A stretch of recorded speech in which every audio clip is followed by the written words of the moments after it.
Vijendra D K Shivakumar ಅವರು ಆತ್ಮೇರೆ.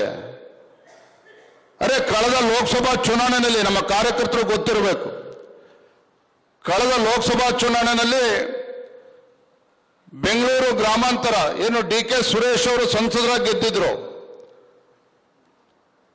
ನನಗೆ ಹಠ ಇತ್ತು, ಒಬ್ಬ ರಾಜ್ಯದ ಅಧ್ಯಕ್ಷನಾಗಿತ್ತು, ಗ್ಯಾರಂಟಿ ಭರಾಟೆನಲ್ಲಿ ರಾಜ್ಯದಲ್ಲಿ ಕಾಂಗ್ರೆಸ್ ಸರ್ಕಾರ ಅಧಿಕಾರಕ್ಕೆ ಬಂದಾಗ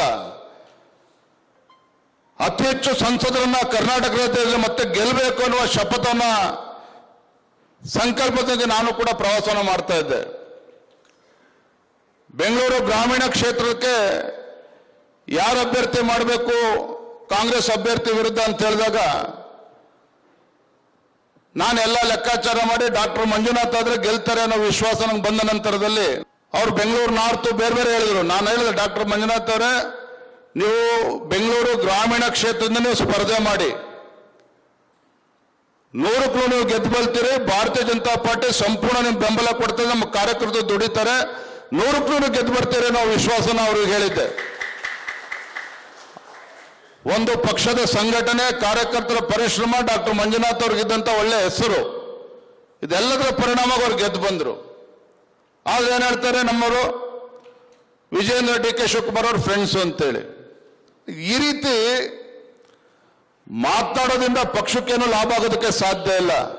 ಪಕ್ಷದ ವರಿಷ್ಠ ಹಿರಿಯರು ನನಗೆ ರಾಜ್ಯದ ಅಧ್ಯಕ್ಷ ಜವಾಬ್ದಾರಿ ಕೊಟ್ಟಾಗ ಈ ರೀತಿ ಕಾಂಗ್ರೆಸ್ ಪಕ್ಷ ಅಥವಾ ಕಾಂಗ್ರೆಸ್ ಪಕ್ಷದ ಮುಖಂಡರ ಒಂದಿಗೆ ದೋಸ್ತಿ ಮಾಡಿಕೊಂಡಿದ್ದು ಸಂಘಟನೆ ಮಾಡೋದಕ್ಕೆ ಸಾಧ್ಯ ಆಗ್ತದ? ಅದು ಕೂಡ ನಾವೊಬ್ಬ ಯಡಿಯೂರಪ್ಪವ್ರ ಮಗನಾಗಿ ನಾ ರೀತಿ ನಡ್ಕೊಳ್ತೇನೆ ಅಂತ ಭಗವಂತನು ಕೂಡ ಮೆಚ್ಚೋದಕ್ಕೆ ಸಾಧ್ಯ ಇಲ್ಲ. ನಾನು ಯಾಕೆ ಇವೆಲ್ಲವನ್ನು ಕೂಡ ಮುಕ್ತವಾಗಿ ಮಾತನಾಡ್ತಾ ಇದ್ದೇನೆ ಅಂತ ಹೇಳಿದ್ರೆ, ದಾವಣಗೆರೆ ಜಿಲ್ಲೆಯೂ ಸೇರಿ ಇಡೀ ರಾಜ್ಯದಲ್ಲಿ ಪಕ್ಷಾಯುತ ಸಂಘಟನೆ ಮಾಡಬೇಕಾಗಿದೆ. ಮತದಾರರಿಗೆ ಭಾರತೀಯ ಜನತಾ ಪಾರ್ಟಿಯ ಬಗ್ಗೆ ವಿಶ್ವಾಸ ಬರುವ ಮುಂಚಿತವಾಗಿ ರಾಜ್ಯದಲ್ಲಿರ್ತಕ್ಕಂಥ ನಮ್ಮ ಪಕ್ಷದ ಕಾರ್ಯಕರ್ತರಿಗೆ ನಮ್ಮ ನಾಯಕರುಗಳ ಬಗ್ಗೆ ಇವತ್ತು ವಿಶ್ವಾಸ ಬರಬೇಕಾಗಿದೆ. ಯಾವಾಗ ನಮ್ಮ ಕಾರ್ಯಕರ್ತರಿಗೆ ಪಕ್ಷದ ಮುಖಂಡರ ಬಗ್ಗೆ ವಿಶ್ವಾಸ ಬರ್ತದೋ ಸಹಜವಾಗಿಯೇ ಮತದಾರರು ನಮ್ಮ ಪಕ್ಷದ ಬಗ್ಗೆ ವಿಶ್ವಾಸ ಬರ್ತದೆ, ರಾಜ್ಯದಲ್ಲಿ ಭಾರತೀಯ ಜನತಾ ಪಾರ್ಟಿ ಅಧಿಕಾರಕ್ಕೆ ಬರೋದಕ್ಕೆ ಸಾಧ್ಯ ಆಗ್ತದೆ. ನಮ್ಮ ಕಾರ್ಯಕ್ರಮಗಳನ್ನ ನೀವು ನೋಡ್ತಾ ಇದ್ರೆ ನಮ್ಮ ಚಾನೆಲ್ ಅನ್ನ ಸಬ್ಸ್ಕ್ರೈಬ್ ಮಾಡಿ, ಪಕ್ಕದ ಬೆಲ್ ಐಕಾನ್ ಒತ್ತಿ ನಮ್ಮನ್ನ ಬೆಂಬಲಿಸಿ.